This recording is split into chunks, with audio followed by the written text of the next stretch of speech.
To understand what happened that day in Arizona, you need to understand the complicated relationship between Dean Martin and Bing Crosby. On the surface, they should have been friends. Both were crooners who'd transitioned successfully into acting. Both were laid-back personalities who projected effortless cool. Both were massively successful entertainers who'd conquered multiple mediums. But beneath the surface, there was tension. Bing Crosby represented the old guard of Hollywood. He'd been a superstar since the 1930s, the biggest recording artist in the world before television even existed.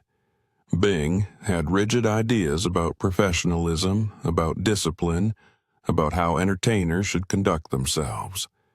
He showed up on time. He knew his lines cold. He hit his marks perfectly. He never caused problems. Dean Martin represented something different. A new kind of star who seemed to break all the rules and succeed anyway. Dean showed up late sometimes. He rarely rehearsed. He claimed he never watched his own movies. And most controversially, Dean had built an entire stage persona around being a lovable drunk. Bing hated that persona.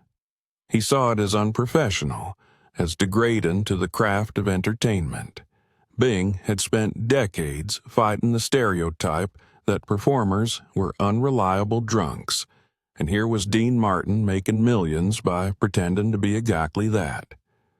What Bing didn't understand, what a lot of people didn't understand, was that Dean's drunk act was exactly that, an act. Dean Martin rarely drank during performances. The glass he carried on stage was usually apple juice. When he did drink, it was in moderation. Dean was a consummate professional who used the drunk persona as a shield, a way to lower expectations so he could exceed them. But the act was so convincing that even industry insiders believed it. Bing Crosby certainly believed it. He'd made comments before about Dean being a bad influence, about how Dean's success, despite his apparent lack of discipline, sent the wrong message to young performers. The tension between them had been simmering for years. It came to a boil on the Rio Bravo set.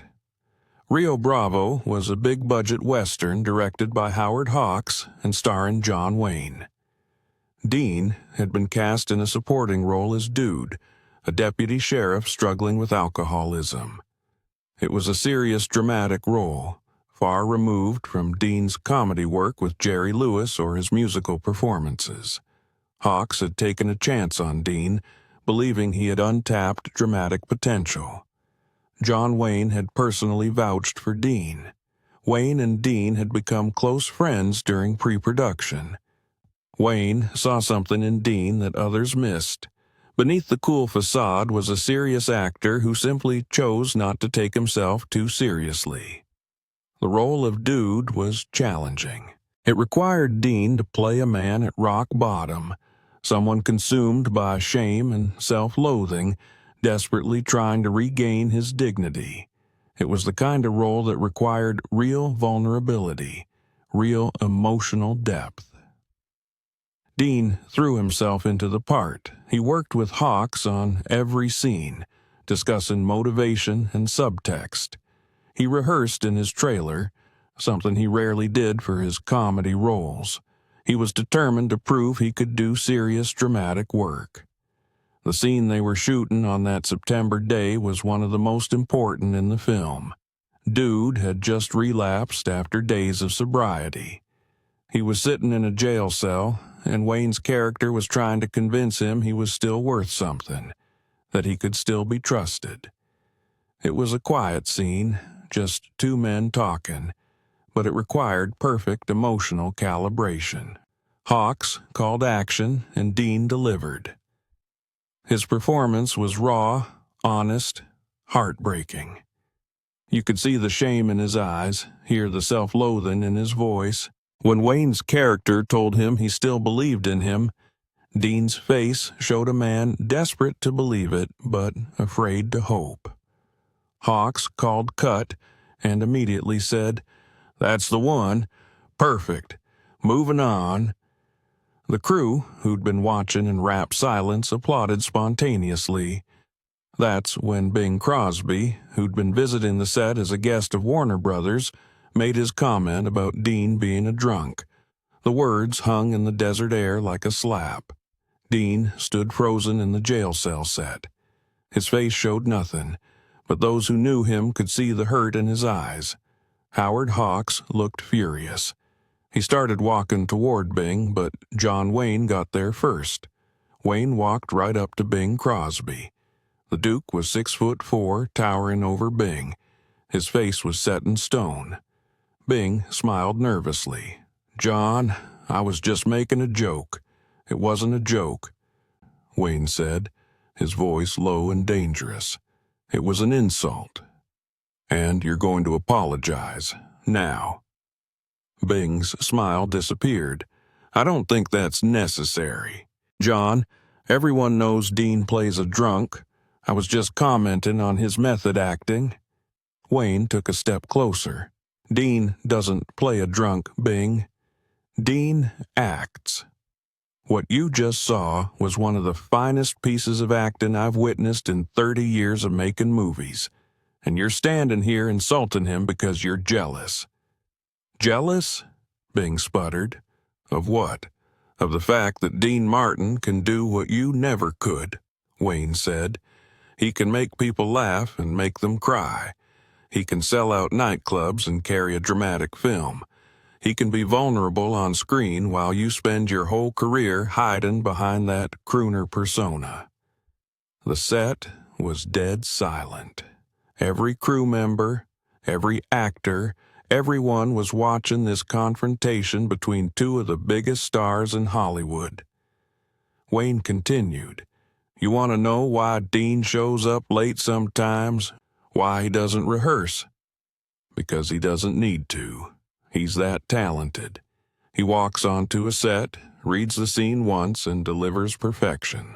What just happened in that jail cell wasn't luck, Bing. That was craft. That was an artist at the peak of his abilities."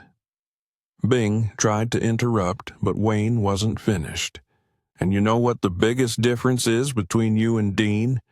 Dean doesn't need to tear other people down to feel good about himself. Dean doesn't visit sets and insult actors who are working their asses off in 100-degree heat. Dean is a professional and a gentleman, which is more than I can say about you right now." Howard Hawks stepped in, his voice calm but firm. "Bing, I think it's time for you to leave my set." Bing looked around, realizing he'd miscalculated badly. "I didn't mean any offense." "Too late," Wayne said. "You offended everyone here. These crew members just watched Dean deliver a masterclass in acting, and you called him a drunk. That's not just insulting to Dean. It's insulting to all of us who are working to make this film great." Bing Crosby, one of the most powerful men in entertainment, turned and walked off the Rio Bravo set. He didn't say goodbye. He didn't apologize. He just left. After Bing was gone, Wayne walked over to the jail cell where Dean was still standing. Dean's face was carefully neutral, but his hands were shaking slightly. "You okay?" Wayne asked quietly. Dean nodded. "I'm fine, Duke." "Thanks for that, but you didn't have to."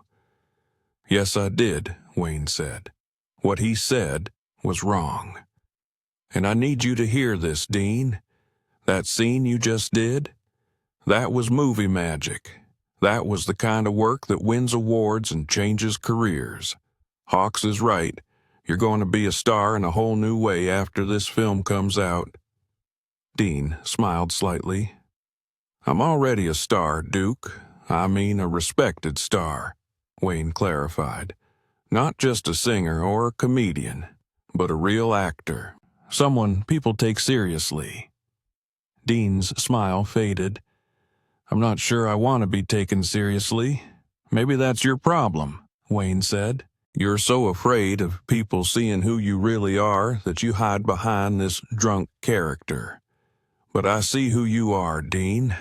I see a dedicated professional who works harder than anyone wants to admit. I see someone with real talent who's afraid to claim it. Why are you afraid? Dean was silent for a long moment. Then he said quietly, "Because if I try and fail, then I've got nothing left. Right now, people think I'm just coasting on charm and luck. If I actually try, if I put myself out there as a serious actor and people reject it, that would hurt." Wayne put his hand on Dean's shoulder. "You're not going to fail. You're incapable of failing. You're one of the most talented people I've ever worked with, and after today, after what Bing said and what you did, everyone on this set knows it." Dean looked at Wayne, really looked at him, and nodded. "Thanks, Duke. That means a lot." The rest of the Rio Bravo shoot went smoothly. Dean's performance became the talk of Hollywood.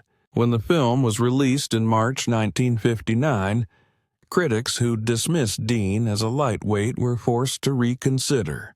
Variety called his performance surprisingly nuanced and emotionally resonant. The Hollywood Reporter said, "Dean Martin reveals dramatic depths previously unsuspected." Rio Bravo became one of the highest-grossing films of 1959 and is now considered one of the greatest westerns ever made. Dean's performance as Dude is cited as one of the best supporting performances in the genre. But the real impact of that day on the set wasn't about reviews or box office. It was about respect. John Wayne's defense of Dean Martin sent a message throughout Hollywood. Dean wasn't just a singer playing actor. He was a legitimate talent deserving of respect. The incident with Bing Crosby became legendary in Hollywood circles. Most people heard a sanitized version, that Bing and Duke had a disagreement about something. But those who were there knew the truth. They knew Wayne had stood up for Dean in a way that was both fierce and necessary. Years later, in a 1971 interview, John Wayne was asked about working with Dean Martin. The interviewer mentioned the persistent rumors that Dean was unprofessional on set. Wayne's response was unequivocal. "That's bullshit. Excuse my language. Dean Martin is one of the most professional actors I ever worked with. People think, because he makes it look easy, that he's not working. But that ease, that naturalness, that's the hardest thing to achieve in acting. Most actors, they're trying so hard you can see the effort. Dean makes you forget you're watching someone act." Wayne continued, "I worked with Dean on Rio Bravo, and I watched him take a role that could have been one note, a drunk deputy, and turn it into a three-dimensional human being. He brought depth and pathos and humor to that character, and he did it while making everyone around him better. That's not luck. That's not just natural talent. That's craft and professionalism." When pressed about the Bing Crosby incident, Wayne smiled. "Let's just say Bing learned that day not to judge someone based on their public persona. Dean Martin, the entertainer, and Dean Martin, the actor, are two different things. But they're both consummate professionals. Bing Crosby and Dean Martin never reconciled. They remained cordial in public, but the friendship that might have been never materialized. Bing died in 1977, and Dean never spoke publicly about their tension. But privately, Dean told friends that the Rio Bravo incident had been a turning point for him. "It made me realize I couldn't hide anymore," Dean said. "Duke made me see that if I wanted to be taken seriously as an actor, I had to take myself seriously first. I had to stop hiding behind the drunk character and let people see what I could really do. Rio Bravo opened doors for Dean that had been closed. He started getting offers for dramatic roles. He proved he could carry a Western, a genre dominated by actors like Wayne and Gary Cooper. He showed range and depth that surprised even his biggest fans. But, perhaps more importantly, the incident cemented Dean's friendship with John Wayne. They made several more films together, The Sons of Katie Elder in 1965, and several others throughout the 60s. Their friendship lasted until Wayne's death in 1979. Wayne told people that Dean Martin was one of the few actors in Hollywood he truly respected, not just as a performer, but as a man. And that respect, earned on a hot September day in Arizona, when Wayne stood up for Dean against Bing Crosby's casual cruelty, became the foundation of one of Hollywood's most enduring friendships. The crew members who were present that day never forgot it. Years later, members of that crew would tell the story to younger filmmakers. They'd talk about the day John Wayne put Bing Crosby in his place and defended Dean Martin's honor. And they'd always end the story the same way. That's when we knew Dean Martin wasn't just a star. He was the real deal. An actor's actor, and anyone who said otherwise would have to answer to the Duke.